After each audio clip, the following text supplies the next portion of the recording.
کوشش کروں.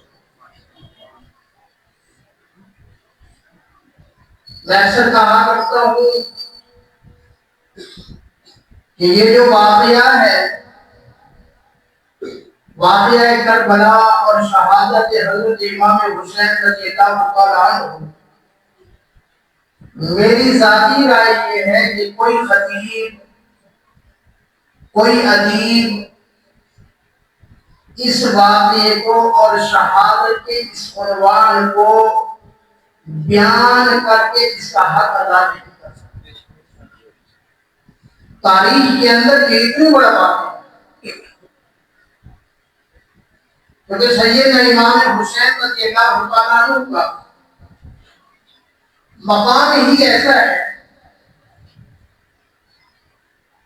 کہ وہ اپنی ماں کی گود میں تھے ابھی تک. امام الانبیاء صلی اللہ علیہ وسلم کی زبانی اللہ رب العالمین نے انہیں جنتی فرما دیا. اگر یہ واقعہ کربلا نہ بھی ہوتا، حضرت امام حسین رضی اللہ تعالیٰ عنہ شہید نہ بھی ہوتے، اللہ کی قسم کھا کے کہتا ہوں، میں مسجد میں بیٹھا ہوں، حضرت امام حسین رضی اللہ تعالیٰ عنہ پھر بھی جنتی. بات آپ کو سمجھ آئی؟ لیکن پنچھی بندے سبحان اللہ کے یا تو باقی کو سن میں یہ یا اللہ پکے حسینی میں سارے ہے حسینی نا حسینی سبحان اللہ.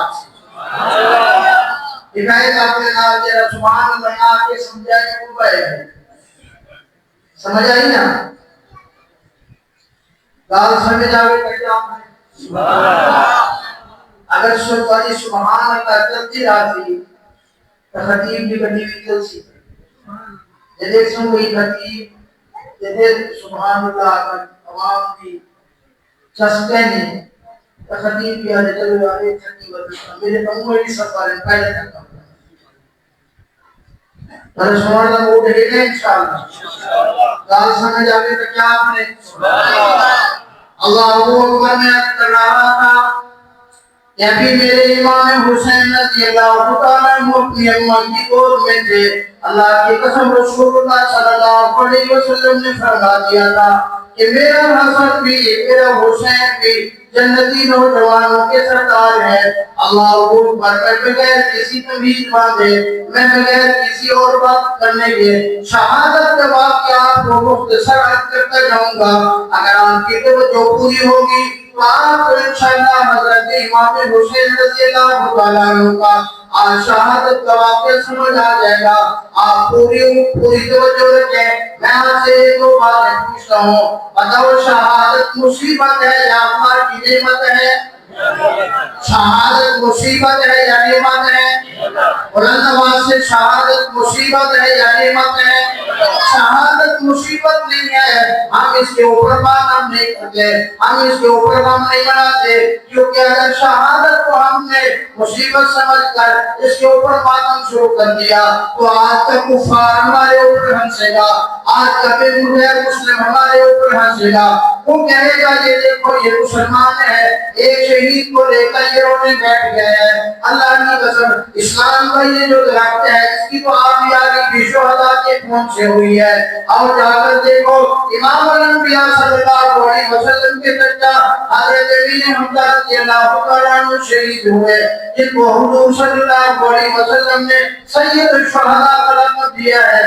اور میں آپ کو دکھاؤں سیدنا فاروق اعظم رضی اللہ تعالیٰ عنہ شہید ہوئے ہیں، جن کو میرے آقا صلی اللہ علیہ وسلم نے فرمایا لو کان بعدی نبی اللہ کان عمر، فرمایا اگر میرے پاس کوئی نبی ہوتا تو وہ میرے عمر ہوتا.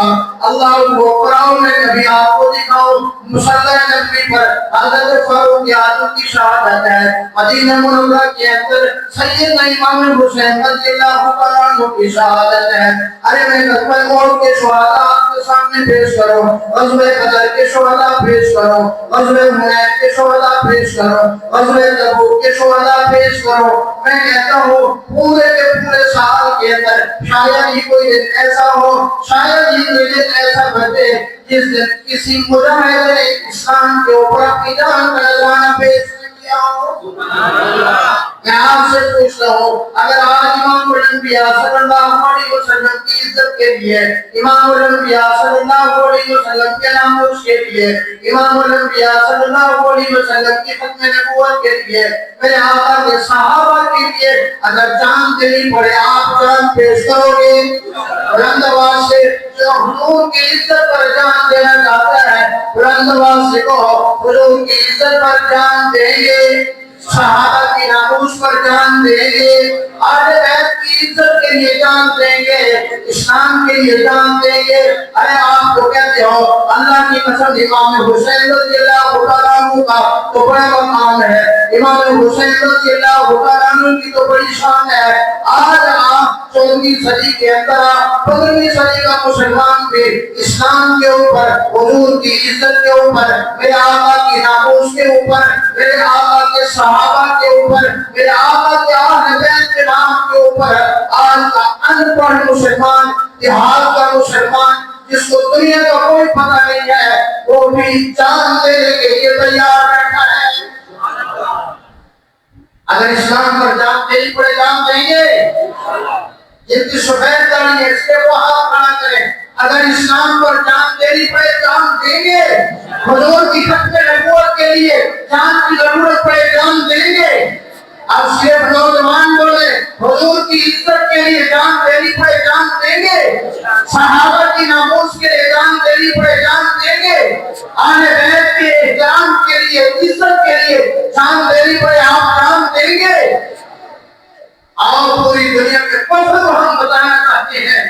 آج ڈاکٹر قاضی عصمت اللہ صاحب آپ کی یہ محنت جو آپ اتنے عرصے سے کر رہے ہیں، یا آج سفید ریز جو بزرگ آج کھڑا کر کے یہ نوجوان جو اپنے جذبے کو بلند کر کے آج کہہ رہے ہیں کہ ہم حضور کی عزت پر، صحابہ کی ناموس پر، اہل بیت کی عزت پر، اسلام اور قرآن کے نام پر اپنی جان پیش کر دیں گے، میں آپ کو مبارکباد پیش کرتا ہوں۔ آپ کا جو کتنا عرصے سے آپ خرچہ کر رہے ہیں یہ آپ کو سجایا ہو گیا، اللہ کے ہم منظور ہو گیا۔ ہاں مسجد میں بیٹھ کر یہ وعدہ ہو گیا، اب اگر آپ کو اللہ تبھی موت بھی دے گا لیکن حضور کی عزت، ناموس اور ختم نبوت پر جان کا نذرانہ دینے کا ثواب اس وعدے کی وجہ سے انشاءاللہ آپ کو ملے گا۔ آپ قیامت والے دن حضور کے دیوانوں میں کھڑے ہوں گے، آپ قیامت والے دن صحابہ کے دیوانوں میں کھڑے ہوں گے، قیامت والے دن اہل بیت سے محبت کرنے والوں میں کھڑے ہوں گے۔ ہمارا ایمان ہے جو اہل بیت سے محبت نہیں کرتا وہ جنت کی خوشبو بھی نہیں پا سکتا، جو اہل بیت سے محبت نہیں کرتا وہ جنت کی خوشبو بھی نہیں پا سکے گا۔ بعض لوگ اعتراض کرتے ہیں یزید حق پر تھا، ارے ظالمو آؤ آج ہم نے یہ محفل رکھی ہے، محفل تذکرہ امام حسین رضی اللہ تعالیٰ عنہ، اگر تیرے اندر جرأت ہے، اگر تو باقی کہتا ہے یزید حق پر ہے تو پورے کے پورے پاکستان میں کیا پوری دنیا میں آج تذکرہ یزید کانفرنس کا کے دکھا رکھ کے دکھا اگر تجھے جرأت ہے تو۔ یزید کے ساتھ ہمارا کوئی تعلق نہیں ہے، یزید کو ہم باطل پر سمجھتے ہیں، حضرت امام حسین رضی اللہ تعالیٰ عنہ کو حق پر سمجھتے ہیں۔ حق اور باطل کی بات چھوڑ، رب محمد کی قسم ہے میں مسجد میں بیٹھ کے کہتا ہوں میرا ایمان ہے، میرا یقین عقیدہ ہے کہ حضرت امام حسین رضی اللہ تعالیٰ عنہ کے جوتے کی گھاٹ کے برابر بھی یزید نہیں ہو سکتا۔ تو کہتا ہے یزید حق پر ہے تو یہ شرمائی کرتے ہیں۔ بارہ میں عرض کر رہا تھا کہ شہادت اللہ کا تحفہ ہے، شہادت اللہ کی نعمت ہے، بات سمجھ آئی نا؟ شہادت اللہ کی طرف سے تحفہ ہے، شہادت اللہ کی طرف سے نعمت ہے۔ اللہ اکبر۔ سیدنا امیر معاویہ رضی اللہ تعالیٰ عنہ کی وفات کے بعد جب یزید نے لوگوں سے بیعت لے لی، یزید کی بیعت لوگوں نے کر لی، چند ایسے لوگ تھے جنہوں نے یزید کی بیعت نہیں کی، ان میں حضرت امام حسین رضی اللہ تعالیٰ عنہ تھے۔ سمجھ میں آیا نا